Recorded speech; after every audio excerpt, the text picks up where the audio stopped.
Hello সবাইকে, আসসালামু আলাইকুম everyone. This is Maryam and welcome to my channel Maryam's mirror. প্রথমেই বলে রাখি, আজকের ব্লগ ভিডিওটা আমার কাছে খুব প্রিয়, কারণ এইখানে আমার অনেক সুন্দর সুন্দর শাড়ি পরা ক্লিপ আছে। আমার বর আমার খুব সুন্দর সুন্দর ভিডিও নিয়েছে, তাই জন্য। তো আমার বর আমাকে অ্যানিভার্সারি ট্রিট দিতে রেস্টুরেন্টে নিয়ে গিয়েছিল। আজকে সেই ভিডিওটাই আপনাদের সাথে শেয়ার করব। তো আমরা একেবারে রিসেন্টলি ওপেন একটা রেস্টুরেন্টে গিয়েছিলাম, সেটা ছিল ক্যাফে ভেলোরা।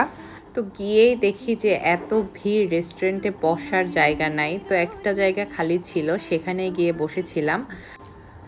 তো কিছুক্ষণ পরে ওদের এই ফোয়ারা টাইপের এই দিকে একটু ফাঁকা হয়, তারপরে আমরা গিয়ে এই টেবিলটায় বসি। এবং এখানে বসে না এই রেস্টুরেন্টটার মানে একদম অর্থিত মনে হচ্ছিল আমার কাছে, যে খুব সুন্দর একটা রেস্টুরেন্টে এসেছি আমরা। মানে এই যে পানি পড়ছিল, এটাই দেখতে এত ভালো লাগছিল, আর ছবি এত সুন্দর আসছিল এই রেস্টুরেন্টটায়।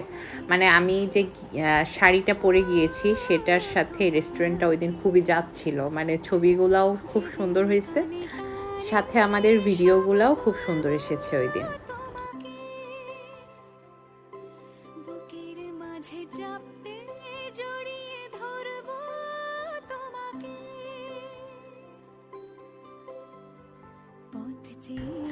বেশ কিছুক্ষণ বসার পরে আমাদের খাবার আসে। আজকে আর খাবারের রিভিউ আপনাদেরকে দিব না, মানে ওই দিন আমরা একটু নিজেদের মতো করে সময় কাটিয়েছি, অত একটা ভিডিও করি নাই। দুইজনের জন্য দুইটা প্লেটার নিয়েছিলাম, এইটাই আর কি। তবে হ্যাঁ, খাবার আমার কাছে ভালোই লেগেছিল। আর সাথে নিয়েছিলাম একটা ব্লুবেরি জুস, এটা খুবই রিফ্রেশিং ছিল। আর লাস্টের ফিনিশিং দিয়েছিলাম হলো 2 কাপ কফি দিয়ে। বাসায় যতই কফি খাই, রেস্টুরেন্টে গিয়ে কফি খেতে আমার বেশি ভালো লাগে আর কি। তো এইটাই ছিল আমাদের খাওয়া দাওয়া লাস্ট, আর রেস্টুরেন্টটাও আমার কাছে খুবই ভালো লেগেছে।